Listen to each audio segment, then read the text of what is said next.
how to make and create Instagram ad post on Canva PC. Hello guys, so in today's video I'm going to show you how to make and create professional Instagram ad post on Canva. First thing, go here, click on the top corner, click on create a design, search for Instagram and click on Instagram post.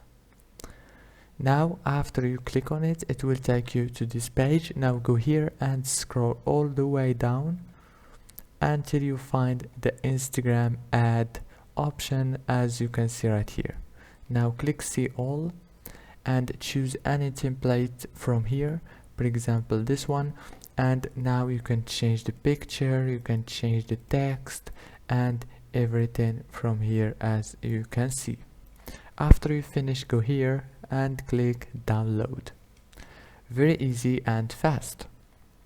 If this video was helpful, please don't forget to like and subscribe, and thank you so much for watching this video until the end. See you later.